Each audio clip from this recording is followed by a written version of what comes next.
Happy 1 year on 1, 2, 3. 1, 2, 3. Happy 1 year! That was a lot better than the other time we tried to do that. Actually, that was good. We had practice. Yeah. And how long have you been doing editing, Katie?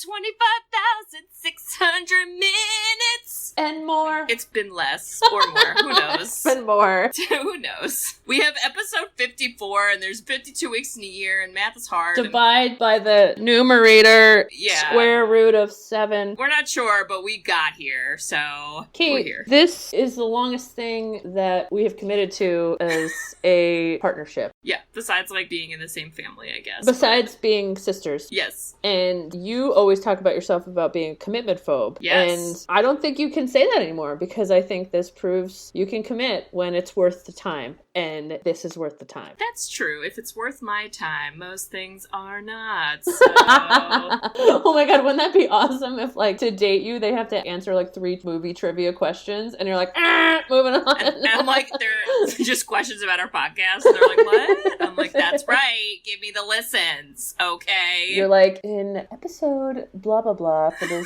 Sister Act, what did I say when Bridget said? I actually, like, very seriously considered giving you some little trivia questions about us, but then I blacked out and I didn't do it. I remember half the movies. If you asked me to do our movies and list out 54 movies, I think I'd forget. Yeah. I'll ask you this one question, because I did think of this, and this is funny. There is only one episode of ours that we have released where we do not have a cold open. Which episode is that? I think it was more recent than, like, really early. I want to say, like, Girl Interrupted. Nope. Damn. See? What? It was Lake Placid with Dad, because we didn't know how to do it with Dad in there, so we were like, oh well, we'll just start the episode. That's better than whatever, so. Sisters who've seen it. We are the sisters who've seen it. Sisters, shooby-dooby-doo-wop, sisters, shooby-dooby-doo-wop, sisters, sisters, sisters, sisters.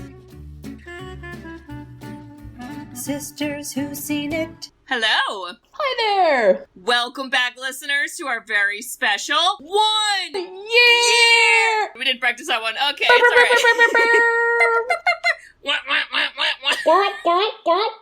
Oh, I like that. That's good. That's good. I was trying to do the duck quack. Ducks!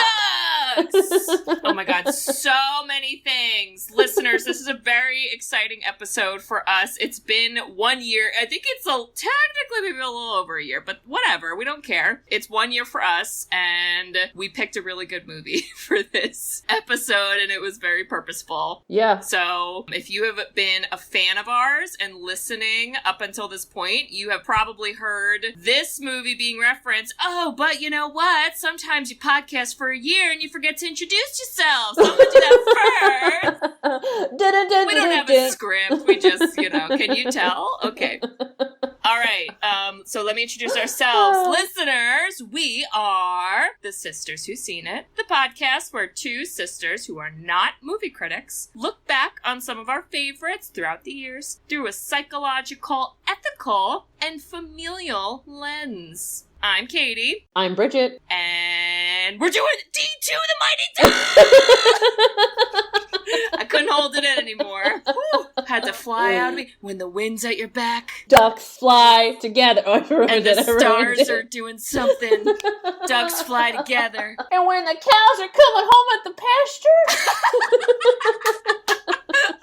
This freaking movie, I can't. This movie, okay, it cannot be made the same way it was made in 1994. No. Because it is definitely not terribly stereotyping people from different regions of the United States. It was literally like, you know what it reminded me of? Way back to episode 3, which was almost a year ago. 10 Things I Hate About You, where they have that opening where they're like, here's all the different groups, and they're like, there's the cowboys. There's the coffee drink. I was like, oh, this is just like that. Oh, no. Well, and Dwayne was from Austin, Texas. And I'm like, dude, hipsters live in Austin, Texas. Sure now, do. Going to, like, concerts. What? Yeah. But Kate, we need to start this off like we always do, and I'm going to pass this to you with a synopsis. And I expect this to be 20 minutes long. Yep, that's I think that's totally acceptable because it's a year.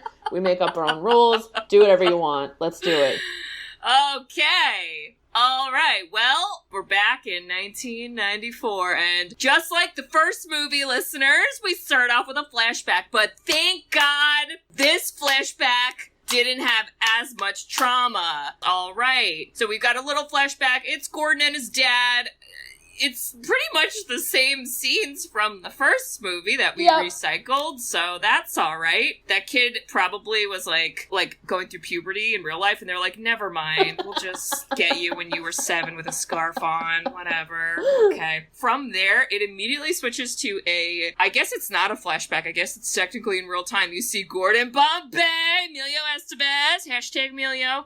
And he is in his, I don't know if it's supposed to be professional hockey or if it's minor league, or I'm not really sure what it was supposed to be. Minor league. It wasn't minor? Yeah. Okay. So he's playing in the minor leagues, and there is a very dramatic, because, you know, we like our drama in the Mighty Ducks series, a very dramatic double slam into the glass, and then I guess he hurts his leg, right? And then he's like, now I'm done. And they're like, wow. Just like when he was 7, what a loser. They don't say that, but it's implied. Also, did you hear how old Gordon Bombay is supposed to be? Because I literally fell out of my chair. I could only type a certain size on my phone, and if I could enlarge his age because of the dramatic number, but I think we should get there, Kate. I think we should get there after your synopsis, because I want to spend time on that. Okay, we'll hold that little secret till the end if y'all missed it, but it's gonna be really hard for me to hold that in, because the next scene he's walking with a cane, and wait till you hear how old he is, everyone. Oh my god. It's sad and rainy, and I guess Gordon is kicked out of his hockey team now because he got ran into, which probably happens in every game, but this one was bad, so he's out. So he goes home. He's in the rain. He doesn't even have a car, by the way. Pretty sure he could afford a car. Takes the bus. Then he literally stands in the rain and no one's there, but don't worry! Who rolls up? I thought it was Hans, but it's not Hans. I literally wrote, oh my god, Hans, get out of here, hug it out, and then I go, oh my god, what the f***, this isn't Hans. What? And what's his name, Kate? His name is Jans. I cannot. Katie, that would be like if I was like, hey guys, we're gonna continue Sisters Who've Seen It with our other sister, Schmady. And he literally looks the same. Oh my God, it's Hans. It's literally Hans. Like, they could have just tried to pretend it was the same person. I don't think anyone would have known the difference. So I don't understand why. He gives us some nonsense about it. He goes, Hans went back to the old country, which we don't know where that is. So bye. God. That's another subplot we have to spend some time on because I'm crying of laughter at how stupid it is. Fucking yawns. I cannot. Okay, so don't worry. That's weird. And now we have a new Hans. His name is Jans. Hans Jans. But right away then, we get to see Charlie. I don't want to wait for a life. So that's a Dawson's Creek reference. Take a sip. And Charlie is now I feel like these kids were all maybe 13, 14 in that range. Yeah. Well, except for Dean, but we'll talk about Dean because Dean should be in grad school. But it's fine. So Charlie's there. Charlie's like, hey there, I work for Jans, who's not Hans, but it's the exact same place that Hans was at, and he does the same job as Hans. Are we sure this isn't actually Hans and he's trying to do some insurance scam, like a life insurance where he's like, no, Hans died. I'm his brother, Jans, and I was on the insurance, so I should get the payout, because that, I think, is maybe what's happening. All right, so we see Charlie, and then there's more horrible exposition, because I will say, though, I'm very glad they wrote this character out of the sequel. Charlie's mom, bye-bye. Thank God. Somebody says something real quick where they're like, Charlie's mom remarried and now Charlie's sad and he has to stay here with me in the ice skating factory. And I'm like, this seems okay. So mom's gone. And right away, Jans is like, yo,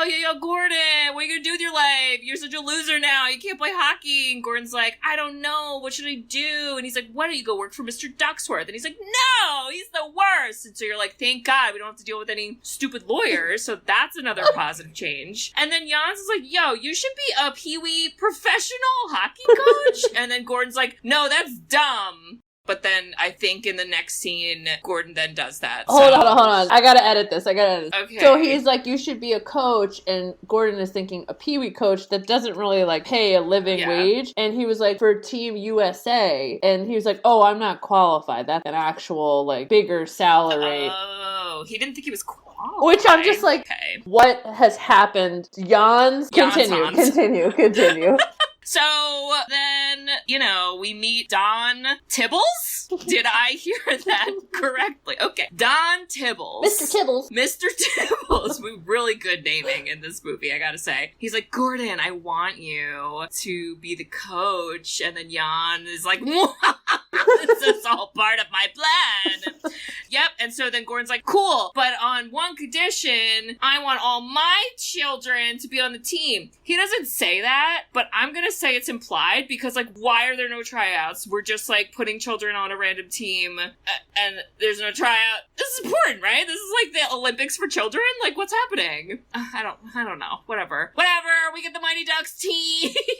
No tryouts are needed. They're the best. So then you get to see the really fun scene of all the children getting rounded up again. And don't worry, because Charlie's like, yo, I'm gonna round him up, yo, I'm wearing my Ducks jersey. And Charlie roller skates through a mall. Amazing. So we got Jesse, who comes back, and I don't know what he's doing, but he's doing something. Then they're roller skating through the mall. Then they get Averman, who is working at a movie theater. Did you see that? Katie, you used to work in a movie theater. I did used to work in a movie theater, and now part of me is like, should we hunt down the actor who played Averman and get him to be a guest star? Because stop it. I dream of that. I'm just saying. He probably has his own podcast already, honestly, because that guy can talk. Woo! Yes. So he abandons his job immediately because ducks fly together in the mall, y'all. Yep. He also happened to have roller skates at work, but he did. You know what? It's okay. We're not going to question it. We're going to roll with it. So they go to get Connie, and Connie is about to make out with someone who then I realized was on the team as well. What is that guy's name? I never wrote it down. What is it? Gee. Like a geek? Like I'm with saying, no K? like gee, yeah, like geek, but without a K. That's a horrible name. No wonder I didn't remember. I thought that was funny though, because Connie immediately is like, bye! And she like leaves, but they're both going to the same place. But she's like, thank God I get to roller skate away. And then they get Goldberg! Goldberg also quits his job and has roller skates at the deli, so it's all fine. Then I thought we were on a college campus, and this is where I thought we would find Fulton. But no, we're just getting Banks. Banks is like sad and alone in his driveway, like, wow, what was me, hockey? And they're like, let's do hockey. And he's like, yeah. And then there's some of the evil kids who I think were actually from the last movie, because I recognize the one. Yep. And they're like, those ducks ruined our Pee-wee lives, so we're gonna do a hazing on them. And then Fulton and his puberty comes in, and he thwarts it just like the first movie, but we still love it. Okay, I'm gonna pause you. If you literally go scene by scene, we will not have anything to say. I'm sorry. On this podcast. I'm sorry. You're literally going scene by scene. Okay. All right, I'm gonna go really quick. So then, now they're on the team, and they're like, okay, now we're gonna get some new kids, and this was where we have what I wrote as line up for diversity / stereotypes, because they are both. And was it really that diverse? Are we kidding? No, it really wasn't. Yeah, no. They were like continentally diverse. No, not even. They were just like, I don't know. It was weird. And some of them like weren't that talented, so I was confused like why we got them. Like the one kid couldn't even like stop when he was skating. I'm like, this is the cream of the crop? This guy? Literally? That's me, because that's me on the ice. Like I could be on this team. Somebody printed out the map of the U.S., did a big X, and was like, we need one person from the Northeast, one Northwest, the South, the Midwest, and we'll just make up what their character does, which is so random. Yeah. So we get these new kids added, which actually is fun. I kind of like how they did this, because you just get more personalities, and they're like, all right, let's practice. And, you know, as per usual, the Ducks are not great. And Gordon's like, what the? Nobody practiced? And they're like, it was the off season. And Gordon's like, oh, yeah. And then somehow they're great, though, so don't worry, it's fine. Then they get really awesome and whatever. The kids are also getting all these weird sponsors, because Mr. Tibbles is, I guess, like, with a company, and they're like, you're gonna be in a Wheaties box, and Gordon, you're gonna get paid all this money, and Gordon, you go to all these, like, shoots and press conferences and blah, blah. So that's, like, kind of a whole subplot where basically, like, Gordon, where he's kind of starts to get, like, greedy, I guess, is how they're trying to portray him, where he's starting to, like, care only about, like, winning. It's not about fun anymore. It's just about winning and sponsors and blah, blah. So there's a whole thing with that. But really, what I would consider the main conflict is this Iceland team. 'Cause, wow!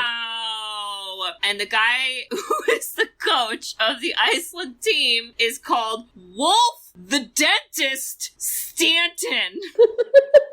And then someone's like, why is he a dentist? And then someone else goes, he only played in the NHL for 1 year, but he knocked out a lot of teeth, so he's a dentist. I was like, why do we know a guy who only played for 1 year?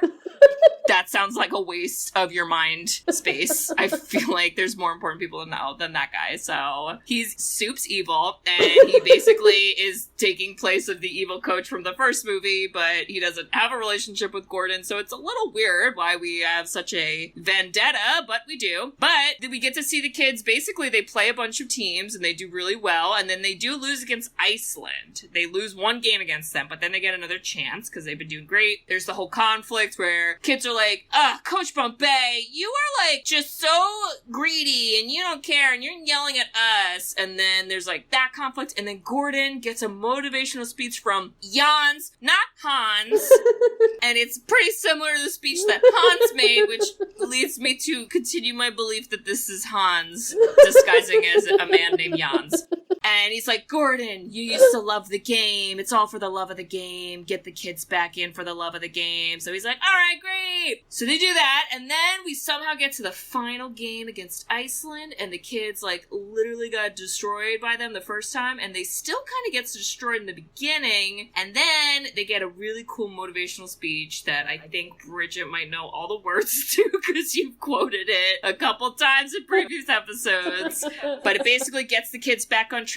And you know what? Even though they're Team USA, they get to wear their Ducks jerseys. And I guess that's fine. And then at the end, we have kind of a similar shootout, but they did it differently, which I appreciated. And Ducks win, because Ducks fly together. Ducks fly together. Ducks fly together. And then they sing We Are the Champions in the credits, and I love that. It's really cute. Ooh. Woo! And there's a lot of other stuff, but I couldn't go scene by scene, y'all, so sorry.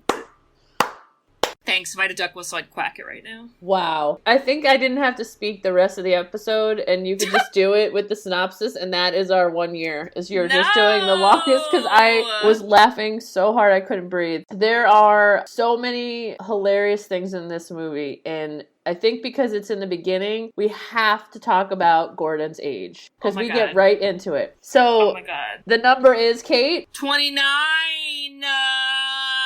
This is younger than me!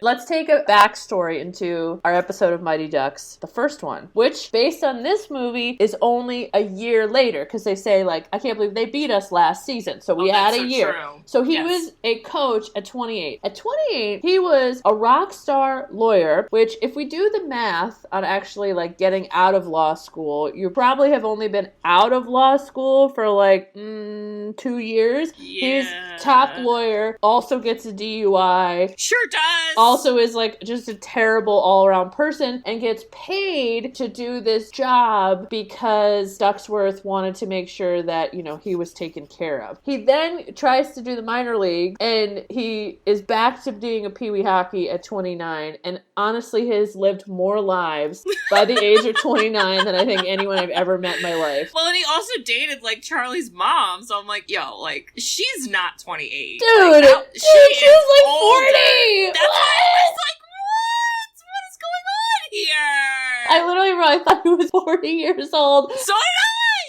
Like, he didn't need to be 29. He could have been, like, more normal age. I don't understand. And then to your point, he's in the minor leagues playing hockey, doing well, and they say he's kind of up for the pros, okay? So if you're 29, you've been doing hockey at that level for a year, and you hurt your leg, whatever it was, and I we don't have even know. no context, you don't end your career, because we see you later in the movie, like, being a rock star at hockey again. I know!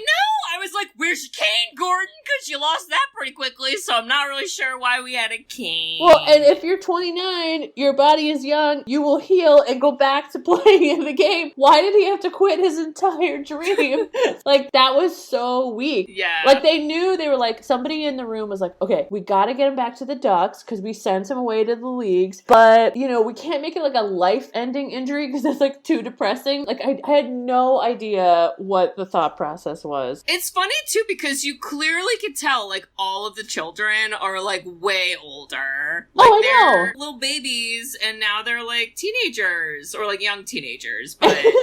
When the bus pulls up, I was like, this is so dramatic. This is the same bus he got on and, Oh my like, God. literally off in the rain because he's sad and rain represents depression. And no one's there, and everyone was there when he got on. Oh my God, the metaphors. And in the alternate universe, we quickly get introduced to who I've been crying laughing, Jans, who is not Hans. You think it's Hans, but it's Jans. This is not my Hans. Hashtag not my Hans. What's Honestly, happening? Like, did somebody say people are gonna tell it's not Hans? I didn't know. I had no idea. I thought it was the same guy.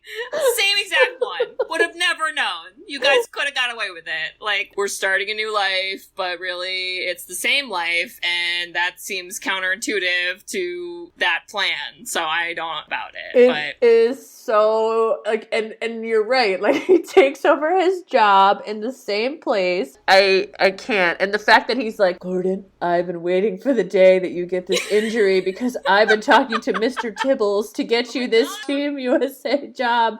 And Gordon, who really just gets everything handed to him in his 29-year-old life, is like, yeah. What? Me? I'm not qualified. And then Mr. Tibbles, he's like, hey, Mr. Tibbles, here's $1 million. Oh my God. And that guy was like so Weasley. I was like, great casting. Oh, but that I was hate good it. casting. And that's where Gordon first uses the duck whistle. And I'm like, I'm pretty sure you never used the duck whistle in the first movie, but somehow all the children know what the duck whistle means. So I have questions about that. Because Charlie's like, duck whistle? I'm already wearing my Ducks jersey under my shirt.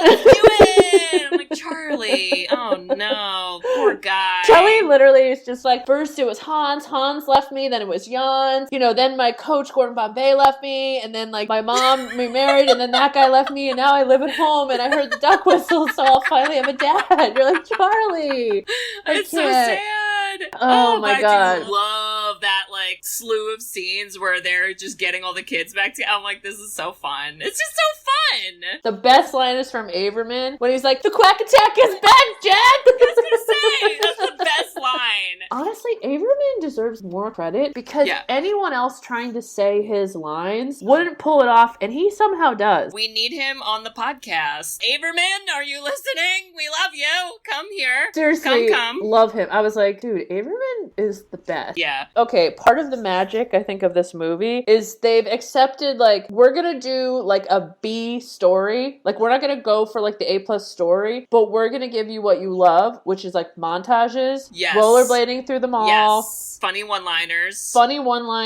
Like, everyone kind of hating Gordon, but then, like, him coming back because, like, we need the Gordon arc. And then, like, okay, we can't get you Hans, but we can get you Jans, you know? Like, they took the same movie and they just, like, okay, the things that weren't that important, let's just, like, up it. But the rollerblading made me laugh as they rounded up their team, that everybody was like, you know what? I'm doing nothing right now. I have a job. I'll quit it.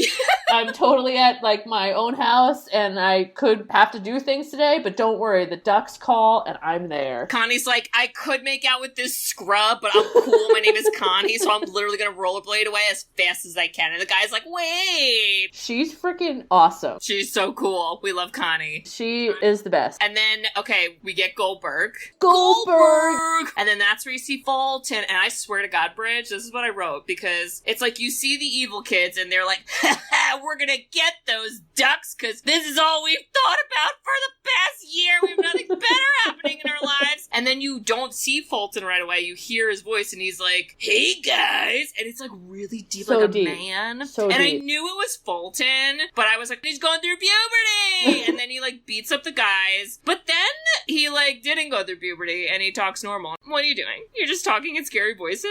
I don't know, but In the Fulton's dark? sole job is to wait around for bullies to beat up Charlie and his friends and then protect them. And like, I think Fulton could be like in another world, like the Spider-Man for like the community, because all he does is come in and like save them. Am I right? Am I right? Yo, definitely. He'd be a good Spider-Man, especially with that slap shot. Wow. Oh my god, that could be part of his power.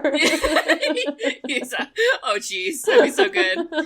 I love it. And then literally the kids all get together, and then the next scene is pretty much, well, Gordon like signs his contract or something. He's like, oh, I'm in a limo.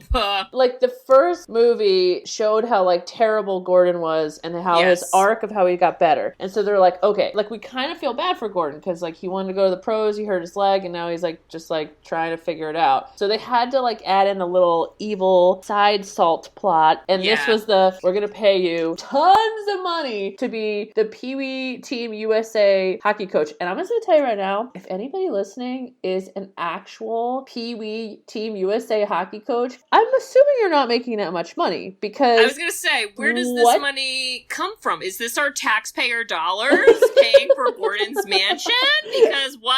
well, that's like a whole, especially because the Olympics are coming, and honestly, Kate, it's my favorite time ever. Yeah. It is such a fascinating, especially in the US, that a lot of these Olympians have to fund their own way that are incredible, that are like Yeah. gold medalists have to literally like raise all this money. They can barely like work because they have to train. And here we have Gordon Bombay getting in a limo, and Mr. Tibbles is like, he made it assume he was getting like $1 million.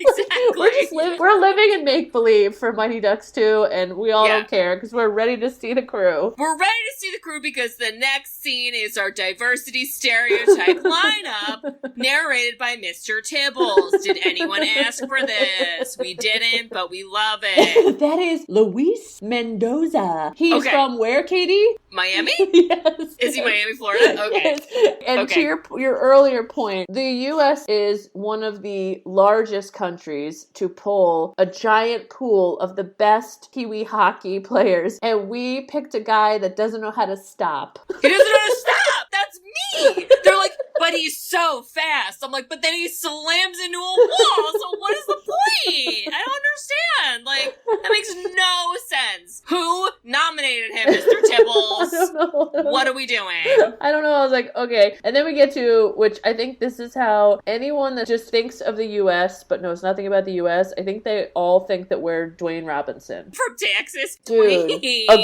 What? great drinking game is to watch Mighty Ducks 2 and drink every time Dwayne says yeehaw. Yeah, you'd be dead. You'd be dead immediately. 40 He says times. it right away. Wait, but then this is what Mr. Tibbles says. He goes, Dwayne's a really good puck handler. And he's just like hitting the puck on the stick up and down, which I think is illegal in hockey. I don't know much about hockey, but I feel like that's not allowed. And then Gordon's like, you mean the best for his age, right? And Mr. Tibbles is like, no. And honestly, he proceeds to be one of the worst players in all of the games. He misses the final shootout shot. He gets crushed by Iceland multiple times. He gets thrown in the penalty box because he lassos a guy.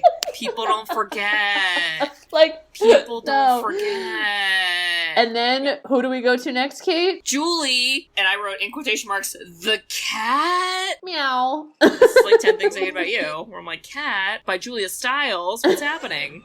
She's a goalie, and then Gordon immediately is like, we already have a goalie. It's Goldberg. And he turns around, and Goldberg's like, like Goldberg like falls on his butt or something, and then he's like, well, maybe we could use another. I'm like, oh my god, guys, what are we doing? Well, and she got screwed in this whole thing. Yo, she totally did. She was 10 times better than Goldberg. Definitely was. Especially in their loss to Iceland, the first one, where they lost by 12 goals. Embarrassing. Julie the Cat Gaffney can't get in there. They did try to put her in. Wasn't that the game they tried to put her in? But got kicked out That's immediately. right. That's right. Never mind. That's right.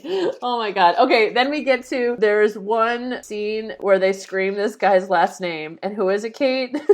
Kenny, woo! Woo, woo, woo, Kenny, woo! Woo, woo, woo. I wrote that. I was like, yes. Kenny Woo is literally a carbon copy of Tammy from movie 1, who we snipped off the team and unceremoniously never spoke about. To Tammy and Pete, they got kicked Tammy out. and Tommy are not invited to the USA team, and neither was that little kid who wore the leather jacket all the time. He did not get invited. No. Not invited. So we have a new figure skater, and then Gordon's like, how did you get an Olympic child figure skater to be on this team? And Mr. Tibbles goes, I just told him hockey was more fun. I don't think he had fun. I'm going to be honest with you. No, I don't think. He got beat up. He got hit on the ground so much that a bunch of kids from Compton had to teach him to stick up for himself. Yes, which is an awesome subplot addition to this movie. So thank God we had that. And then, Kate, who do we end with? Oh my God, the best one ever. Fucking Dean! Dean Portman? Okay. And you know where he's from, Kate? Chicago! I know, I wrote that. I was like, oh my God, he's from Chicago, Bridget. Okay, he is the best introduction because he's literally, I think he's older than Gordon. Gordon is somehow 29. This guy is like 32 minimum because he is so tall and so large. And he comes out like listening to music and he's like singing. He's like, you know. And he just is running into people. And like, we never learn his skill. Like, we're all like, what's his skill? I think he like beats people up. That's like his skill. He's just big. He was really great at that. And I'm not gonna lie, he was the Bash Brothers collectively is my favorite, but he obviously is part of that. So I also think I like him a lot because he really reminded me of Bear, who is my 115-pound Rottweiler, because he was very friendly and doofy. He never really like was sad. Like, he was always like looking on the bright side, but he was also really clumsy because he's gigantic and he steps on your toes a lot and it hurts, but he doesn't mean it. And he'll defend you if you need it. That's why I was like, are you my dog? What's going on? Oh my God. I just want to see a meme of your dog and Dean Porter and then you like having a little heart in the middle. Then everyone just accepts that they're the mediocre people to represent Team USA. Pretty much. And we also get introduced to Michelle McKay. McKay. Oh my God, Bridget? I talk like this. Where's Coach Bombay? She talked like this.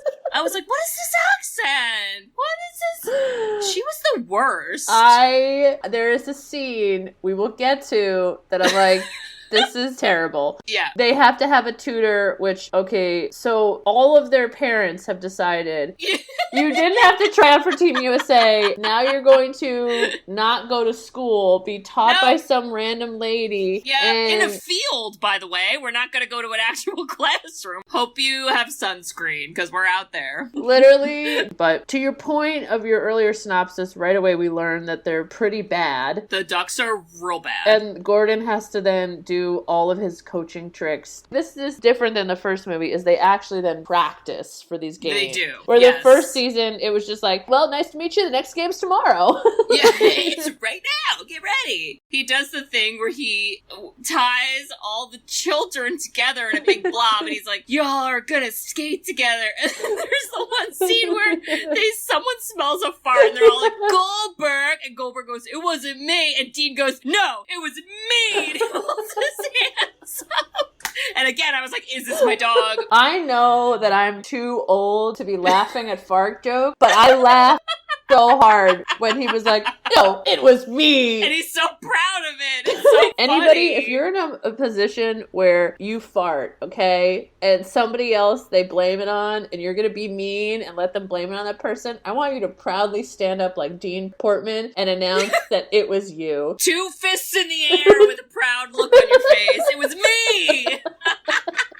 So awesome. Everyone was just always in good spirits. I feel like that was another positive to this movie. Oh, they really were. And then Gordon, because the evil contract money hasn't gotten to his character yet, is like, hockey's all about fun, fun, fun. And then Dwayne's like, well, yeehaw, here's my part of the movie. And they start off by roping each other. Yeah. What? Which I gotta say, though, I feel like if I was a kid actor in this movie, this would have been the most amazing thing to ever be in, because it just looked like the kids were just always having fun. Like, there were so many scenes where it's just the kids, like, not really doing plot stuff and just, like, futzing around, and this was one of them. I'm like, that's fun. I'm gonna tell you this right now, though. I'm just gonna guess that, like, 97% of all people that live in Texas don't know how to rope people. Yeah. This is, like, kind of offensive to people from, like, Texas.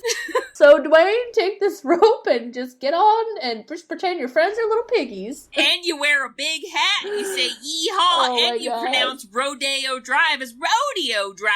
Oh, you can't read. My God, and then they do country line dancing in their ice skates. Oh, they fucking do. Oh my God, I forgot about it. It's so real. I just feel like real. Literally the writers were like, we're just gonna have fun and fun and fun and fun, and like, imagine if we don't have to care about the plot. It's already B plot. We're just gonna have fun and fun. The script is only 4 pages, guys, so we're gonna need some filler. Figure it out. Yep. Everybody can ad-lib. Let's do it. Dean, you gonna give us a fart? All right. We like it. Throw it in there. And then they're like, oh yeah, we have to go back and start inserting this sponsorship plot. So we see the Wheaties box. Let's take a step back. If there is ever a Pee Wee Team USA hockey on your Wheaties box, wow, because... Not a good year for Wheaties. I just think that Wheaties has a lot of other people. And at the same time, this is when, which we see even from the first movie, Charlie comes in with his moral compass and says, yeah, Gordon, I see those starry evil lawyer eyes back when you got your DUI and you're looking at this exciting money and we're the Ducks. Like, why are we USA? And I also was like, well, Charlie, I feel like you're not seeing the big picture, but I understand that you mentioned the USA Ducks, which I actually appreciated. This is my notes for this part. I go, Charlie is mad that they have to wear a Team USA jersey while playing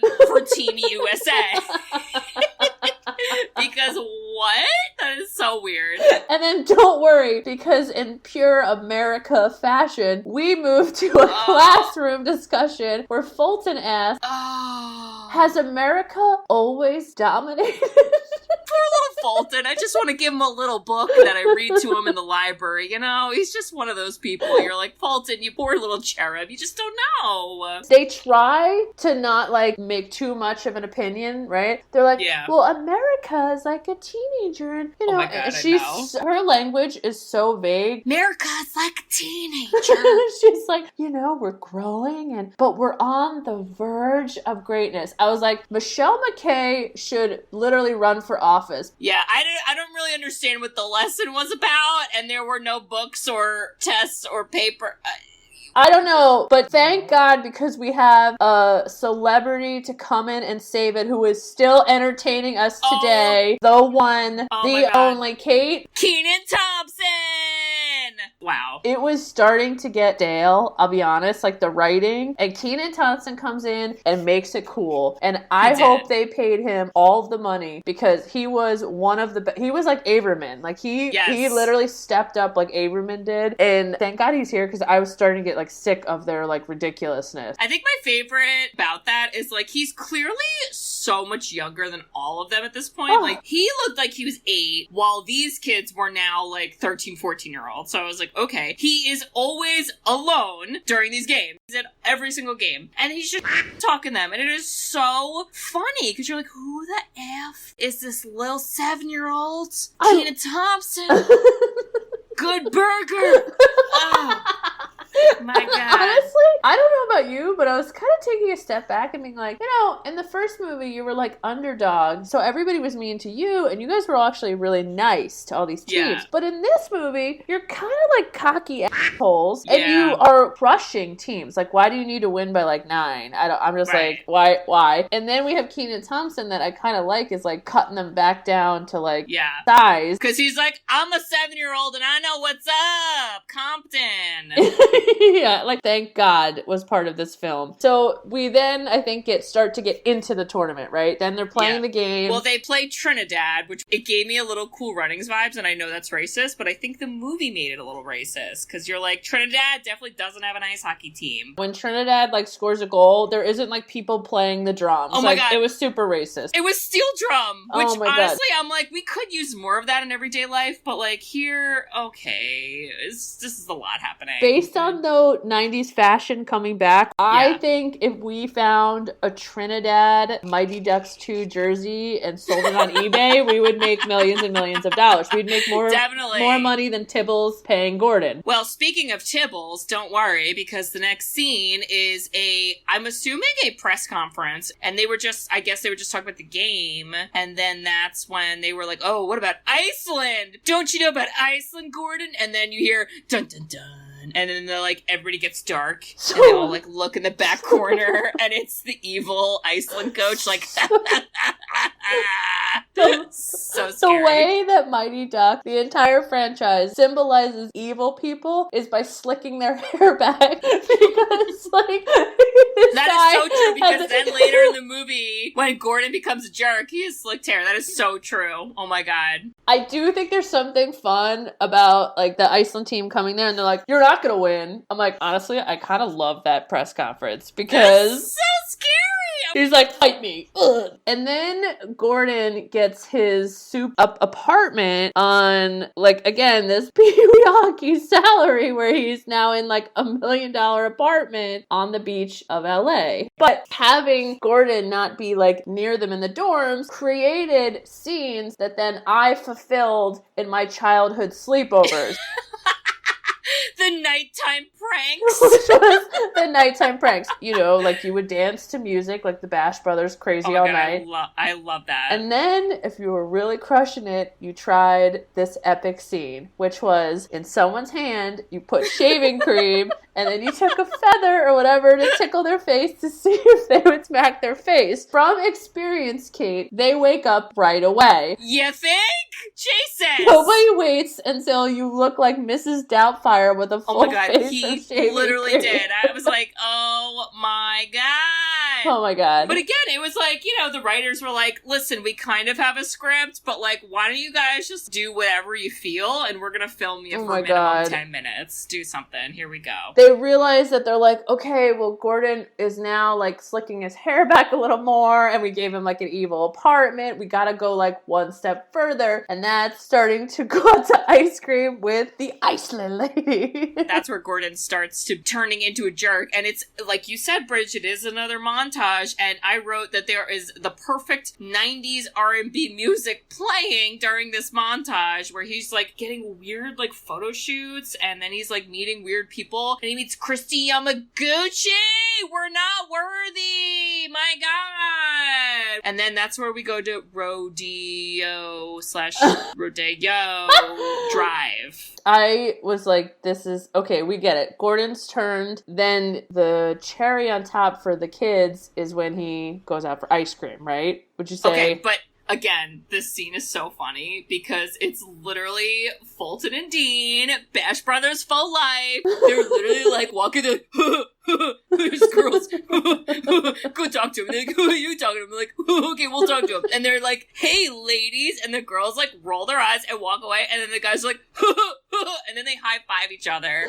And I was like, is this my dog? Because he doesn't pick up on social cues. Oh my God. He is just always looking on the bright side of life. Oh my God. What's going on? I just realized I forgot a part as part of this montage. Goldberg pretends to be Aaron Spelling's son. So iconic, Goldberg. My God. But then I'm very creeped out because he says he's picking out an outfit for his mother, and the store just happens to have 3 supermodels ready to wear outfits that start flirting with children. I literally wrote, I go, did that grown lady just wink at a 13-year-old? I gotta go. Inappropriate movie. But thankfully, at least it cut it off before they do bikinis, because gross. So gross. Oh my God. And basically, this is the demise of when they play Iceland, right? Yes, and I just want to point out one of the things, I just saw this, one of the things that, this might have been an Averman line, when Gordon walks in with his hair slicked back and he's wearing a suit, and this is before they play Iceland, and he goes, "Nice jacket, did you get 2 pairs of pants with that?" It's so funny. I was like, this is great. He does a follow-up, too, where he's like, "Nice hair, did you lose a bet?"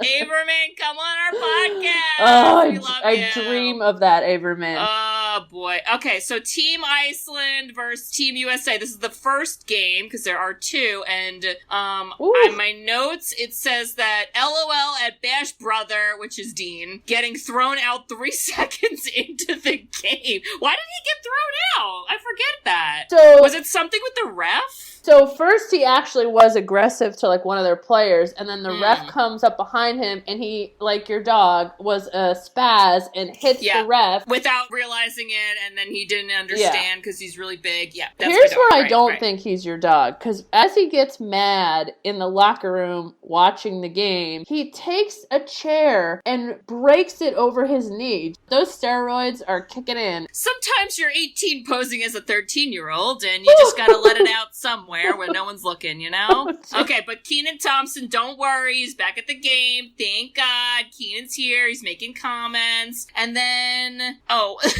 Kenny Wu gets destroyed. Once again, Kenny Wu switching from figure skating to hockey. Where are his parents? I don't know if this is the right move. No. What takes the plot from a CD at this point, because it's like pretty weak, up to I think like a B, is they're like, okay, we gotta make them underdog. We can't have Team USA like crushing it the whole movie and then they like, go on to win, because nobody cares about winners that are always winners and winners and winners. It's kind of boring. So that's why I think they had to lose by like 12 goals to Iceland so they could go back to being an underdog. Simultaneously, while Gordon has sold his soul to the Gel Corporation and he's like back there.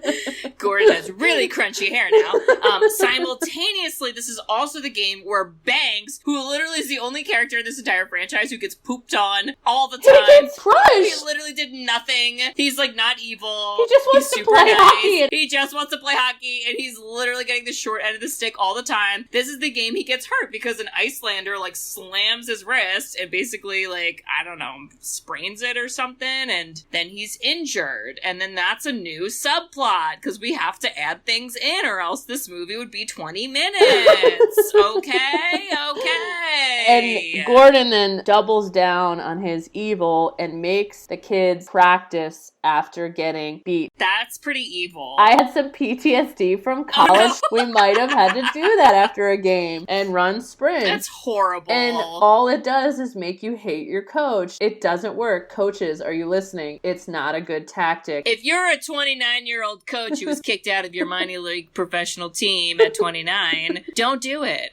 Do something else. Listen to Charlie, because Charlie's like, yo, Gordon, this is bullshit. Charlie's like, hey, listen, I'm going to have to go to therapy later in life because I've been made the dad because I have no dad. Charlie should have already been in therapy, but fine, Charlie, wait a couple years like the rest of us. Jeez, all he does is constantly like remind Gordon of like a moral compass, and I don't understand why he looks up to this coach. He is literally coaching Gordon on life. Charlie is too young to do this. But don't worry, because then we get to the best scene. The children are by themselves practicing, and they're in a park, and then Kenan Thompson's like, yo, Kenan Thompson, I'm back to bully you. And then he's like, let's do some schoolyard puck. Y'all can't take the schoolyard puck. And then they're like, oh, snap. Schoolyard puck time. The best song ever comes on, Katie. The best song. I wrote that. You ready? Party people.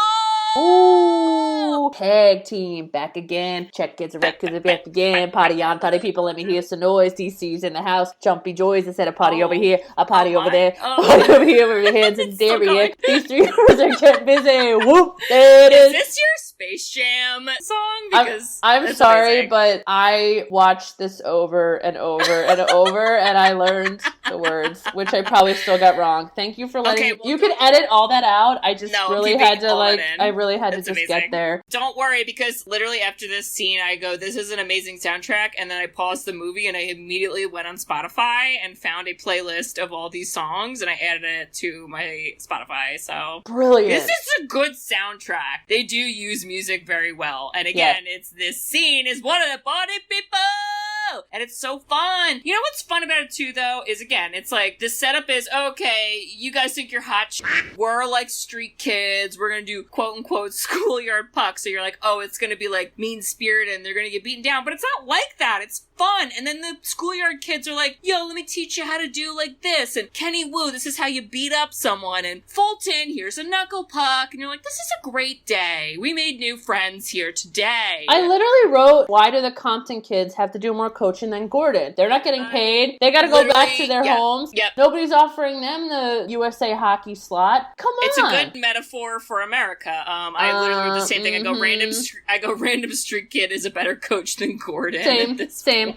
Oh my God. I loved it. And at this scene, Gordon has gotten yelled at by Michelle McKay, but he had to get really yelled at by the one and only Jans. Jans, not Hans. Yep. I go, Jans, hey friend. And then Jans also makes fun of his hair and suit. So good job. Literally, Jans is like, Gordon, stop being an asshole. And then he just literally fades. What he literally fades into the mist and goes like a bat and flies away. Yeah.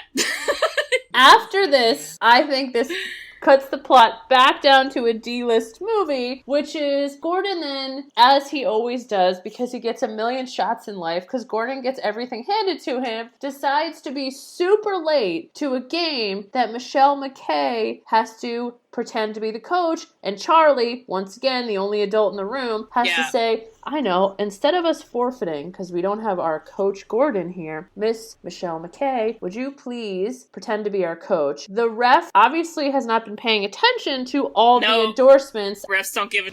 She then pretends to be a coach. This is where she goes, where's Coach Bombay?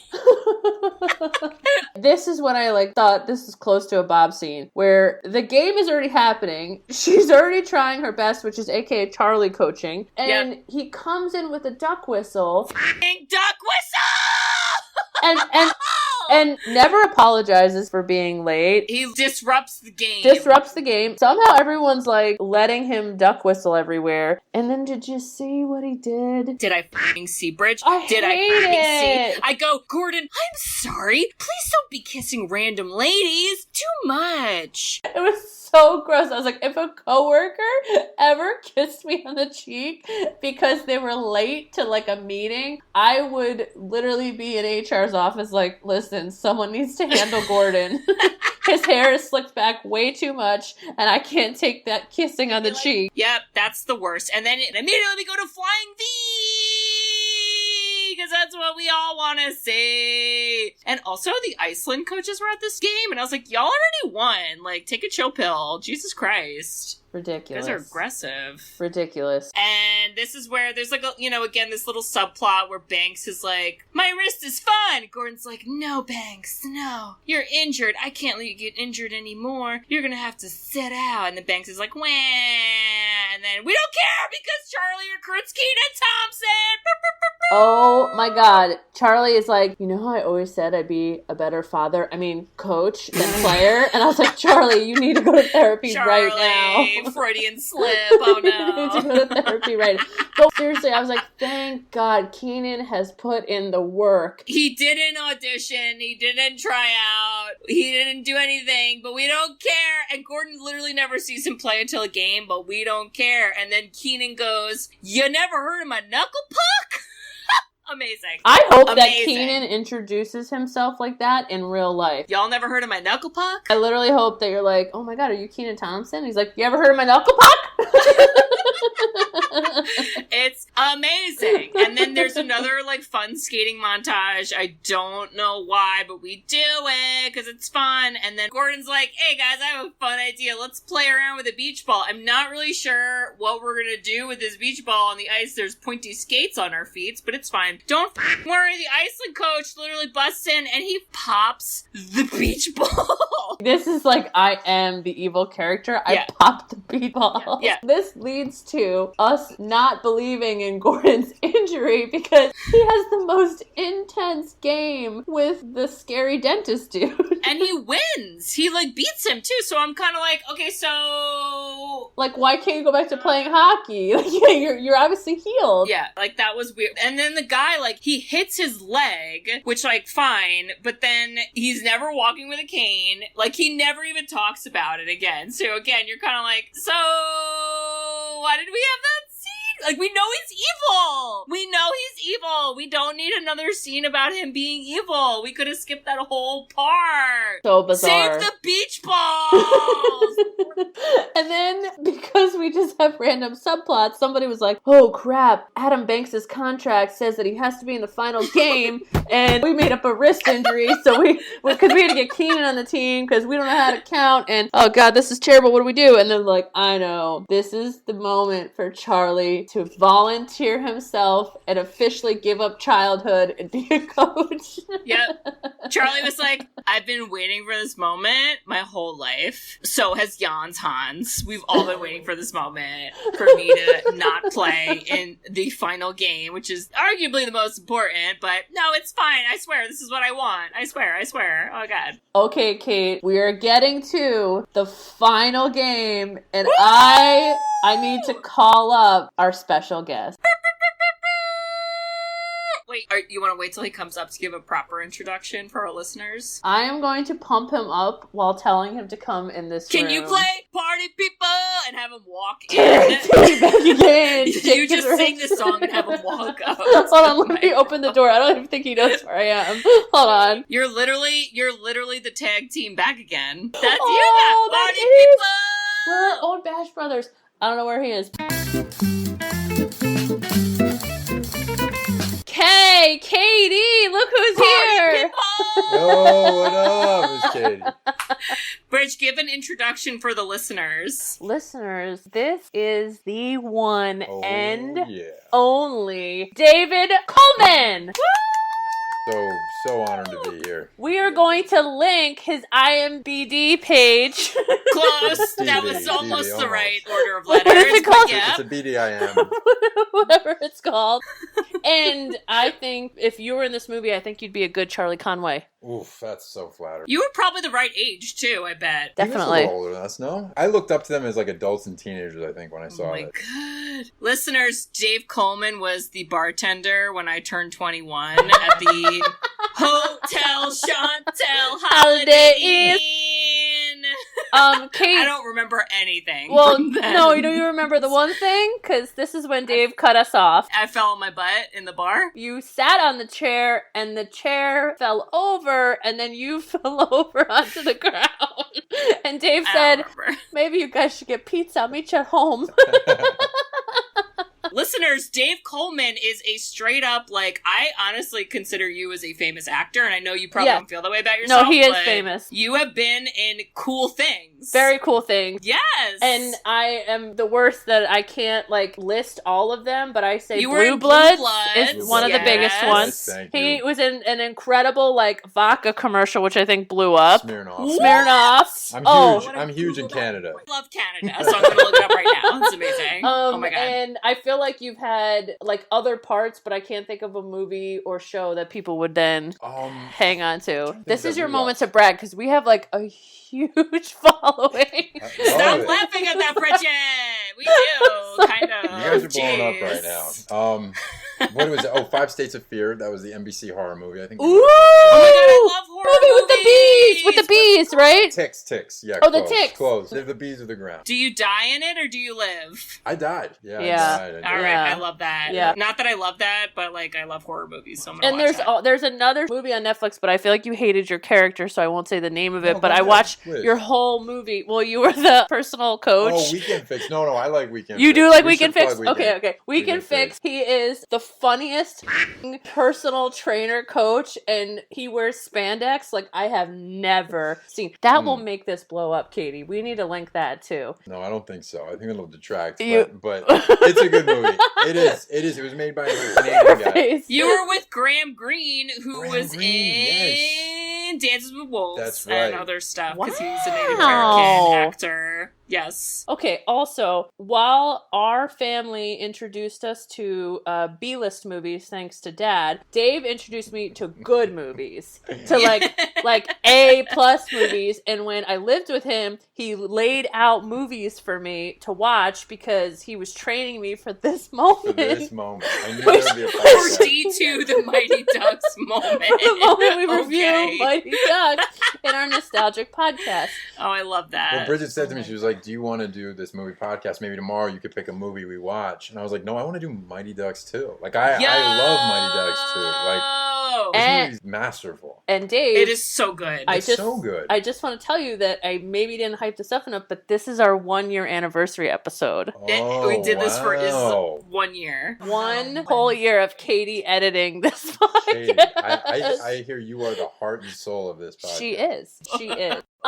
So what you are looking at on my screen that Katie doesn't know is all of my notes, and all of these highlighted notes are the final game. Oh, Yeah, we're at the wow. final Do you game. see the scrolling? Do you see the Yes, scrolling? That's a lot of notes. Yeah, I have a lot too, actually. This is the final game against Iceland, and they already got their butts kicked by Iceland and hashtag embarrassing, and now we're trying again. Right. So that's where we are. I'm thinking Mhm. you should just call out your memory of your favorite things Uh-huh. and your unique way of looking at things, because in addition to acting, you also like direct and do all these other things, so you have a very creative brain. Uh-huh. So Oh my I God, want to know what you Dave, remember. I love He's that. so talented, Oh, man. people. I'm so wonderful. Dave, direct a podcast version of our show. Or wait, opposite. Direct a show version of our podcast.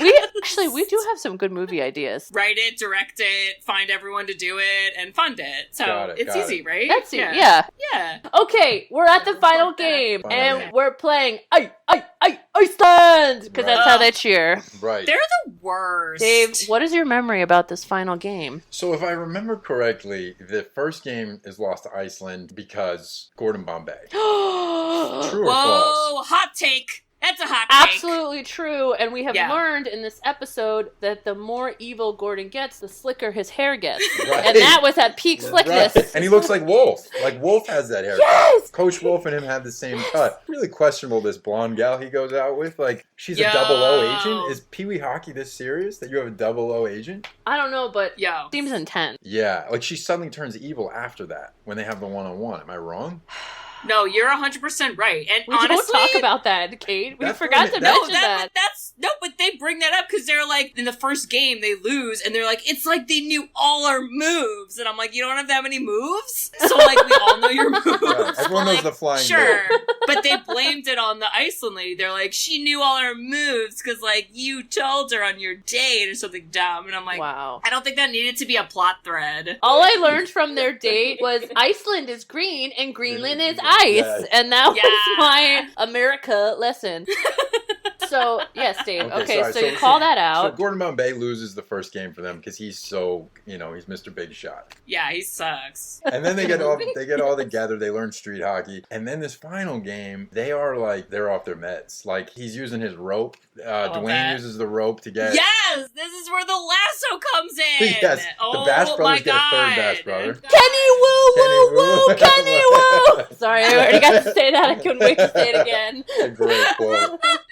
There's a lot of good stuff in here. Right. Literally, this turned into, direct quote from Gordon, a circus. A circus, that's right. This is a circus. And they're all really happy. Like, those kids probably could have done a second quarter getting even crazier. Or, sorry, third period, even more nuts. They didn't want to win. They just wanted to have fun, which, by the way, is the Mighty Ducks lesson. That's what that teaching definitely them. is. So, Hashtag Gordon. Well. What did he say? You guys don't have pride? Yeah, he talks about pride. I mean, that speech really still... This is the thing about Mighty Ducks that blows my mind. And why I think it's the apex of sports movies. Okay, Bridget keep going. Speech. Keep going. There's so many sports movies from this era, right? Like, they don't make it like Sandlot and Little Giants. Somehow, Mighty Ducks to me is so much more grounded. Like, it's ridiculous that Dwayne got on the ice and used his rope.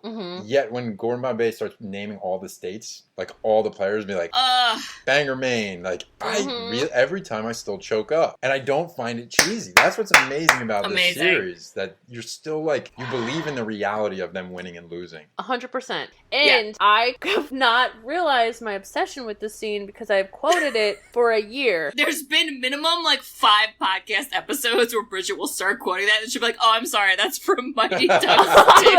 I literally have been like, it's like the movie where they're like, Gordon Bombay, Minneapolis, Minnesota. And then the next one stands up and Katie's like, that is the 5th time you have mentioned that quote, but now we're here. We're here, right. It's so good. So powerful. It is good. It's like, so what's amazing is it's so American. It's like, look at all these kids from all different kind of backgrounds in America. Now let's throw away the USA jersey and bring on this obscure Pee Wee hockey jersey for the second. Oh my God. And the announcers are like, there's no rule. You can't change jersey. I'm like, I feel like there should be a rule, but it's fine. Dave may not know the intricacy of Hans Jans. Hans Jans, because, yes. Oh my God. Hans does not come back for this movie. His brother Jans comes back for this movie. You don't know this because it wouldn't matter. Literally, because in your brain you were like, it looks like Hans and he acts like Hans and he sounds like Hans, so we're gonna remember him as Hans. The character is different, but slightly like it's like his brother.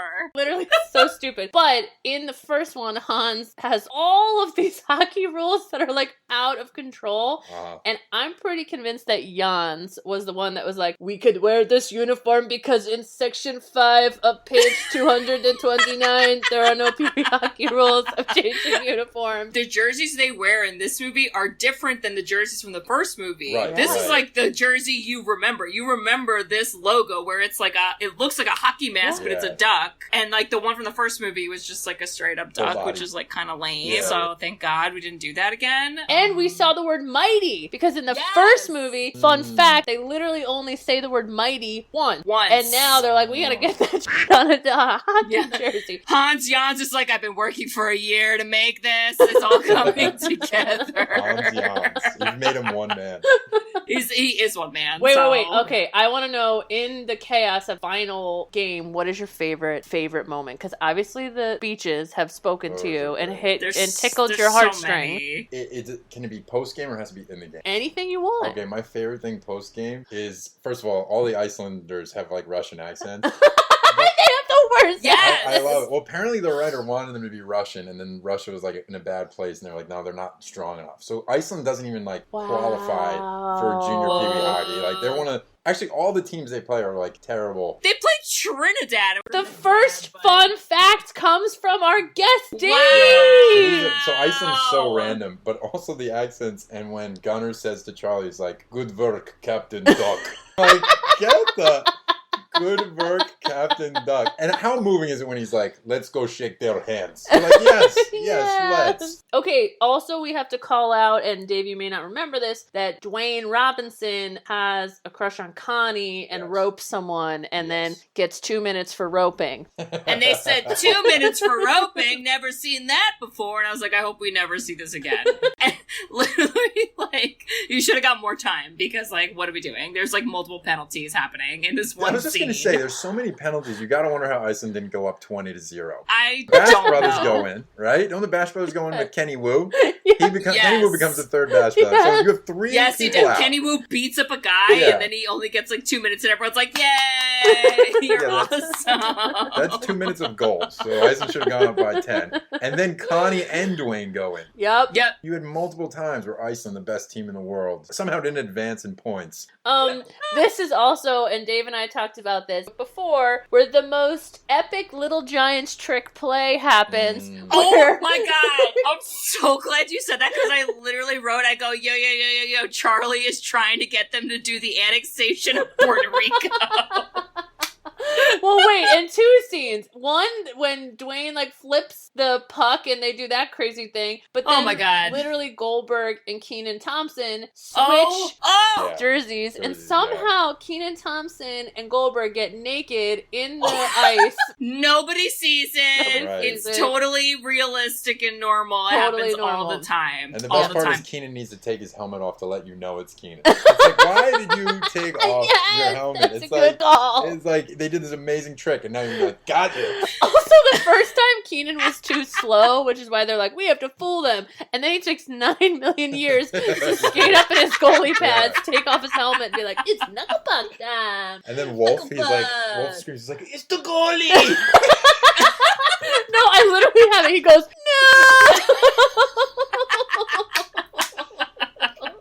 Oh my god. It's amazing. So good. And despite the realistic aspects, they somehow tie. But that's what I'm saying about this movie that is so strange, is that doesn't take me out of it. I'm like, you can't switch jerseys. I'm sure that's illegal. You can't change your pads on the ice and get naked in front of a crowd of people when you're a preteen boy. Or Iceland, who's right there, who might see it. Yeah. Right. Yeah. Exactly. No. Right. But I accept all of that and still love it. And I'm still like, got him. I know. You know? But they do a good job at the end because it could have been just like literally a rewrite of the first movie's ending, and they didn't. They changed it, which I liked because it wasn't about the shooting part. It was about the goalie part. Because this is where they were like, oh yeah, we brought in that girl goalie that we literally didn't use at all. I guess we'll throw her in here at the end to like make up for it. Yay, gender representation. I left my team in Maine to show the world what I could do. Don't worry, Julie, you're gonna get 1 second on the ice. 1 second, Julie. Good luck with that. Also, here's the thing about that last scene. So we're all pumped that she catches it, but confused why the rest of the world doesn't know it's in her hand, because the goal didn't go off and she's just holding it and we're all like, so it's in the hand, but we don't react until she pops it out. Right. Which you don't get a dramatic 5-second pause to present No. Which, how cool would that be? Yeah. It's just amazing. And then we all so lose good. it. We take the flag and we're running around. Can we do honorable mention for the theme song too? Like, this theme song is incredible. Oh. It never gets any due. I put it up there with like Wow. John Williams, Indiana Jones, Back to the Future. Like, it's a really good. You hear it and you get your arms. Sing it. Get there. Give us a feel. For the people that don't know, give us a feel. I've paid my dues. No, kidding. Time after time. We talked about that. This soundtrack is so good. Katie already downloaded it on Spotify because she liked it. I downloaded it on Spotify. I was like, I need to look this up right now. Right when they said "party people," I was like, "Yeah, here we go." And then I rap tag team. She knows the lyrics. Great use of "We Will Rock You" in the second half. Oh my god, we so will, good. We will quack you. Yo, is that what they say? We will they say quack and you. then in the stadium, it literally spells out, we will quack you. As if like, F you, Iceland, we are not on your team. No, they're not. We are very biased. Here we are. And then we end, like, I'm just gonna say, every Pee Wee Olympic USA hockey around a campfire. Yeah. Yeah, that's where we all end up, right? And sing We Are the Champions. But Averman starts it because he's cool. So, thank you, Averman. Averman. He's so cool. Where are you, Averman? Averman's great. I mean, they're all really good. They're so Yes. good. What about Banks? Banks is a fascinating character. Oh my god! Okay, so we talk about... He's in the game. We Whatever. talk about how Banks got shafted this whole... whole series. The whole he gets series, that. because he keeps getting injuries, and he's the best on the team, and he's literally never, ever doing anything wrong. He's on, like, Charlie Conway moral compass ground, and he just wants to play hockey and get scouted, and everyone keeps beating him up. It's interesting, too, because he's, like, considered, they call him preppy, right? The rich kid. Yeah, they're all, like, Yeah, kind of rich city kid. kids. Yeah. Rich kid. Remember the third one? Oh my No. god, In we the do not third talk one, of it. Wait, but you hate it? Shh. I don't hate the third one. Oh, Katie's giving you the look. Hot take! I enjoy the third one, but Banks is like the real issue is he goes varsity and they're all JV, and I always thought that was a good storyline. and utilizing that character, which is like such a cool addition to that team. I don't remember anything from the third movie at all. I couldn't tell you one thing about it. Nothing. At all. Nothing is in my brain about it. Kate, I think we hit every possible thing. Oh my God, what a time. Okay, Dave, is there anything else you'd like to add about the Mighty Ducks 2 in our epic year anniversary? So awesome. And man, I'm a fan. I've got it on my list of podcasts. It's like this and rewatchables. And yeah. Whoa. Oh my. There's not a lot of female podcasters who do movies, so that's like so appreciated to hear. Oh, so cool. So, Dave, at this point, it's my turn to pick the next movie. Oh. And Katie sent me a list of all of her movies that includes like 300 movies on She's here. gonna pick it right now. But I did put them in genres so we can kind of, you know. You did. Up. And because Dave is here, I want to put him on the spot to pick Oh my one. God. I do That's have cool. one highlighted, but I don't know. Like, I'm kind of like here, right? That one? That's a good one. That's a good follow-up. It's because wow. you guys are hitting movies that I think are significant that no one's going to talk about. Okay, Kate. This is from 1992. Woo! I love the 90s. This is an American martial arts comedy. Oh, okay. That was on my list? Yes. It has a familial piece to it. Oh, Jesus. And I would argue I relate to one of the characters named Tum Tum. This is the one, the only Three Ninjas! Ooh. Light up the eyes, boys!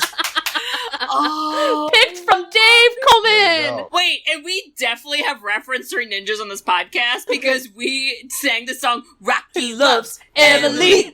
We sang that during the Rocky episode. We were like, that's not from Rocky. Never mind. That's from Three Ninjas. It's a children's movie. That's a 90s children's movie. Never mind. So that's going to be amazing. Wow. And I definitely had some crushes on Rocky and Colt. I mean, they were cool. I mean, and... Not Tum Tum, though. He was like a 5-year-old. Tum Tum, I feel you. I'm always hungry. Why are we running? Like, I understand. I have you know? memories of being with like 3 guy friends and we would play Three Ninjas and there would always be a fight about who was Tum Tum.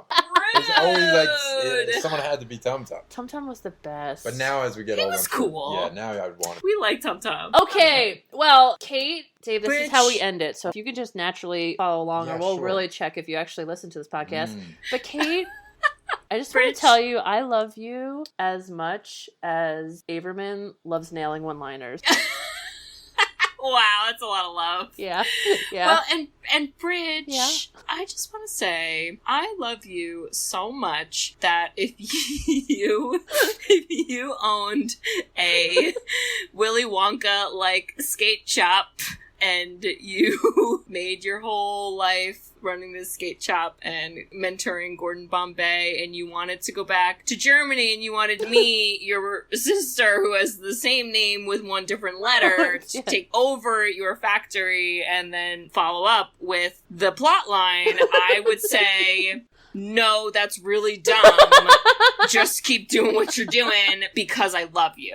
Oh, that's long but sweet. Thank you, Kate. Thank you. Yes. Dave? And I'd like to say thank you guys for having me on, and I love you guys for doing that, and it won't go to my head, and I won't become an evil version of myself. Mr. Dave Big is Shot. not going to get hair gel. Mr. That's Big right. Star? I'm not going to get ice cream with a rivaling female does he podcast think about he movies. Oh, thank God, You know, Dave. and, Oh, thank God. Yeah, Man. I'm gonna see it through to the end, and we're gonna win this game. Ducks! Ducks! Ducks! Ducks! Ducks! Go Ducks! Ducks! Penny! Thank God you're Penny, that's so here! fun. Well, I think that's that, folks. Bridget, I actually, because it is our 1 year, Dad didn't really have much to say about this movie. However, he did have a little message he wanted to give us for our 1 year. So Bridget just shared it with you. Oh my God, Why Dave. don't you open that up and let's hear what our dad has to say about doing this Oh my for God, an you get entire to hear year. my dad's ridiculous accent live. Okay, Kate, I'm gonna start it right now. All right. I got Dad here. Say hello. Hello. And it's actually Father's Day, so happy Father's Day to Dad. But I am asking him if he would like to say anything about our 1 year anniversary. Anything you'd like to say? Yes. Oh. Congratulations on your 1 year anniversary. I think that's great. And in tribute to all your fans that you've accumulated so far, we should give them another little taste of Lake Placid. How do we do that? Replay it a little bit. Oh. And if the people out there can't tell yet that Dad's from Brooklyn, we should do a little bit from Rocky. And you better watch it, or I'll break your thumbs, too. Okay. Thanks, Dad. Wow, Dad. Wow. Oh, boy. And listeners, if you also love our dad's funny accent, that he doesn't think he has, but he does have, from Brooklyn, you should write us a review. Oh. We love reviews. We love written reviews. You can review us on Apple Podcasts. And we also have a website, sisterswhoseenit.com. If you go to our website, you can scroll down on the main page, and we do have a form you can fill out to request a movie. And now that we've been past our 1-year episode, we do have a list of movies we are going to be diving into. So you can add yourself to that list, and we will do it. We have a list ready to go, so we're gonna start that up soon. And Bridge, what else can they do on our website? They can donate money to buy coffee that we might buy other things with. It's a Ko-Fi site. Cha-ching, send us that moolah so we could be going in Bombay with that Hendrix contract. We promise we will not buy hair gel with your money. We swear we will not go down that character arc. But I do want to give a shout out because we did recently have a donation on our Ko-Fi site from one of my, I'm going to call him a boss because he's kind of like a boss, but he is a friend. His name is Mr. Andrew Wright. Thank you, Mr. Wright, who I teach drumline with in the winter at Mr. Southern Wright. Regional. He donated some coffee to us, and he said that he actually loved our first Mighty Ducks episode, and he loved our Space Jam. So, Mr. Wright, I hope we did justice to Mighty Ducks 2 for you. And thank you so much for your donation. It's very much Mr. appreciated. Wright, you're the best. Yeah, so listeners, that could be you. If you decide to give us a donation, you will get a shout out on the air. Your voice will be on the air forever and always. I will never edit it out. Ever.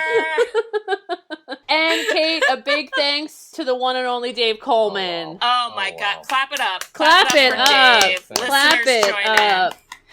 We're not kidding. Like, Dave is a celebrity. Dave is a celebrity. He says he's not a celebrity, but, like, he definitely is. Totally and, like, is. one day he's going to beat the Oscars, and me and Bridget will be like, we had him on our podcast. We're gonna replay this podcast so much, which is kind of awesome because Mighty Ducks is awesome. So yes, exactly. So everything exactly. is amazing. Thank you, Dave. Thank you for coming on. No, of course. Invite me back. Mighty Ducks 3. Woo! You know, give it a shot. You never know. All right, so Dave, that'll be your recommendation. We'll add it to our list. Boom. All right. We'll see you all for Three Ninjas.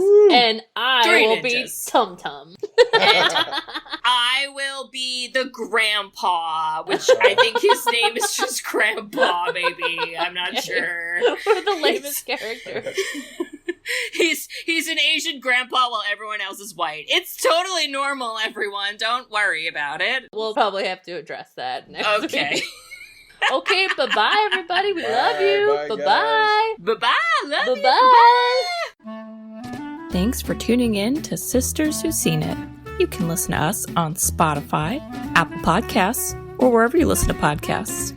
Check out our website at sisterswhoseenit.com, where you can email us, request movies to be reviewed, and keep up to date with all things sisters. Also, make sure to follow us on Facebook, Twitter, and Instagram. See you next week.